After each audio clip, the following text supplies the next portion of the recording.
La thématique de la protection sociale et plus particulièrement de la sécurité sociale, cette thématique, dans le cadre des écrits, mais également des épreuves orales, à l'intérieur des 20 concours, ces sujets tournent autour et ont pour axe, je dirais, dans un premier temps, la question de l'abus, la question de la responsabilisation. Exemple d'un sujet que l'on retrouve à l'intérieur d'une multitude de concours.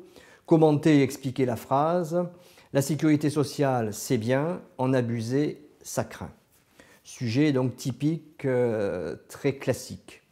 Deuxième typologie de sujet, on mesure une démocratie à sa capacité à rendre accessibles les soins. Donc là, il s'agit de la dimension démocratique et bien évidemment, on ne peut pas faire l'économie de la présentation, et c'est ce que nous verrons, et de l'explication dans le détail du TPG, c'est-à-dire du tiers payant généralisé dans le cadre donc de la loi Marisol Touraine. Autre sujet dans lequel il n'y a pas de question, donc un sujet un peu plus épineux en apparence, mais il revient en fait plus ou moins aux deux autres, il est identique, démocratie et sécurité sociale. Bien, donc il faut faire le rapport entre les deux. Enfin, le système de la sécurité sociale donc, est réputé l'un des meilleurs au monde. Il semble en déclin. Qu'en pensez-vous? Donc là, on a vraiment, je dirais, le curseur concernant donc, le déclin. Le déclin est un mot très fort. Donc il s'agisse de l'idée de responsabilisation, de démocratie ou de déclin. Il faut bien évidemment comprendre, je dirais, le cadre de la sécurité sociale. Alors l'une des erreurs commises par beaucoup d'élèves est de confondre sécurité sociale et soins. La sécurité sociale ne nous renvoie pas uniquement aux soins.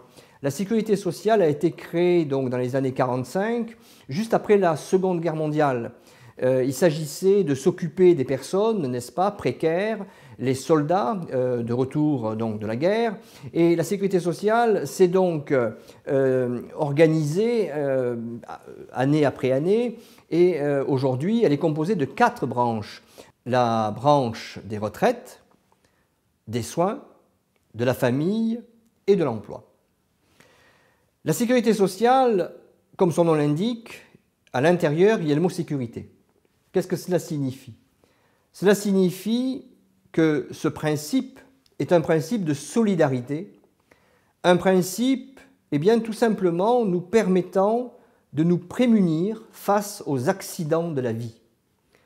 L'accident de travail, une maladie, la vieillesse, tous ces obstacles, toutes ces difficultés que l'on connaît durant l'existence, eh bien, la sécurité sociale nous permet de les dépasser et tout simplement, c'est une aide solidaire. Bien évidemment, la problématique de la sécurité sociale concerne le déficit.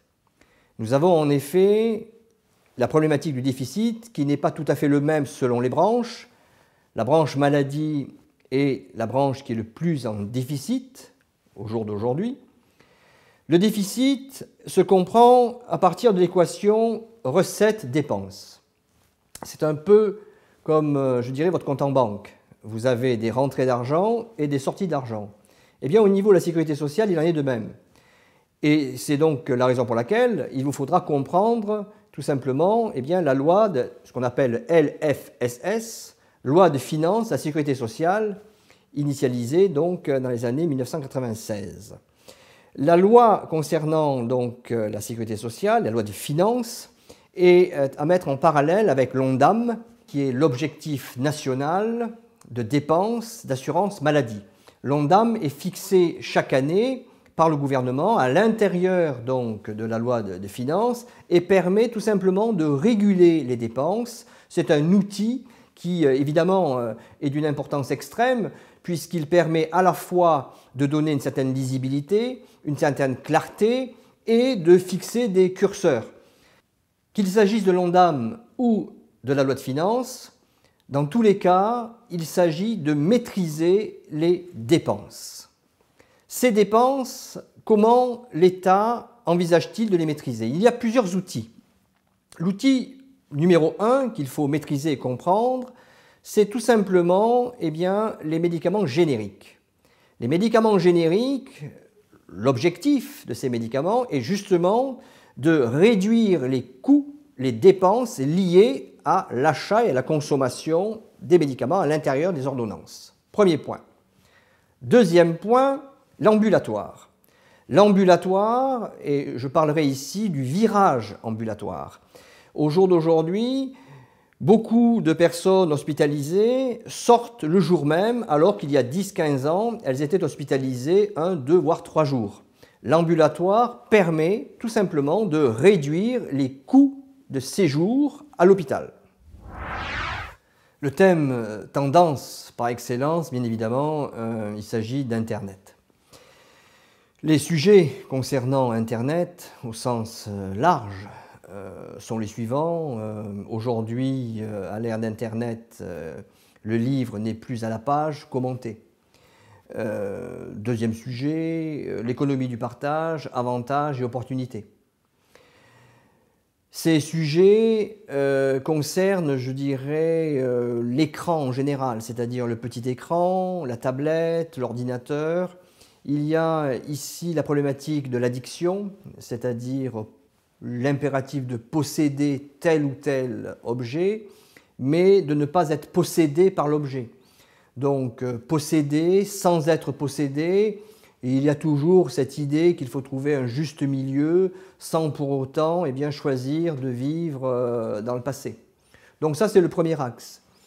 Cependant, je pense qu'il est, je dirais, impératif de replacer la problématique d'Internet dans un cadre un peu plus large qui est celui de l'économie du partage. L'économie du partage est, de mon point de vue, je dirais, la thématique la plus, je dirais, importante dans la mesure où elle correspond véritablement à tout l'axe de ce XXIe siècle. L'économie telle que nous l'avons connue, le modèle du XXe siècle, est en train de basculer. Qu'il s'agisse de Uber, qu'il s'agisse de Airbnb, de Blablacar, du Bon Coin, l'économie du partage signifie qu'on n'a plus l'équation du consommateur qui s'adresse à une entreprise, mais des personnes qui se vendent des services donc entre elles. Et évidemment, cela pose un problème au niveau du statut de salarié, puisqu'on peut se poser la question, est-ce que l'économie du partage ne va pas remettre en cause le schéma traditionnel, à savoir le mode patron-salarié, employeur-salarié. Ensuite, pose le problème de la fiscalité, et donc c'est la raison pour laquelle le gouvernement est en train de plancher, puisque lorsque je vends, lorsque je loue un service, évidemment, ces services ne sont pas fiscalisés, donc il y a là une perte, je dirais, de gain.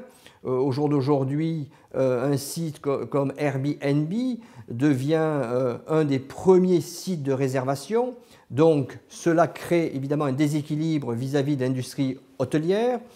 La problématique de l'économie du partage est donc essentielle et c'est la raison pour laquelle il faut replacer Internet, non pas au sens réduit, c'est-à-dire pour ou contre ou addiction, mais bien la replacer dans sa problématique générale, à savoir l'idée qu'un nouveau mode de consommation, une nouvelle économie, tout simplement est en train de se mettre en place.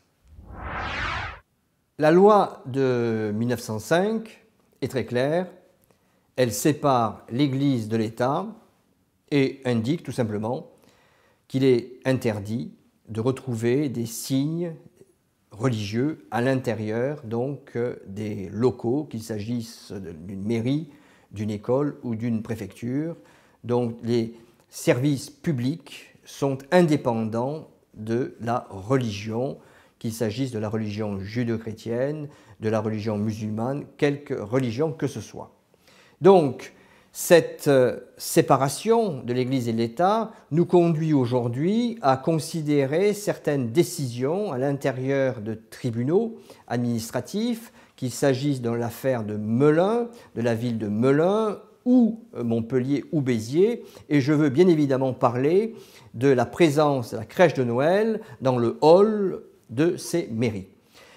Cette analyse nous conduit bien évidemment à considérer deux interprétations, soit une interprétation stricte, à savoir la crèche de Noël est un emblème religieux, ou une interprétation souple, à savoir la crèche n'est plus un emblème religieux en tant que tel, mais appartient à la culture judéo-chrétienne. Il faut bien évidemment non pas considérer cette problématique en choisissant tel camp ou tel autre camp, il faut considérer, je dirais, le problème dans son fond, à savoir que nous dit véritablement la loi de 1905, qu'est-ce qu'elle a prévu, et bien évidemment, on peut considérer cette même législation au regard de la loi de 2004 concernant le port du voile dans les universités et dans les écoles.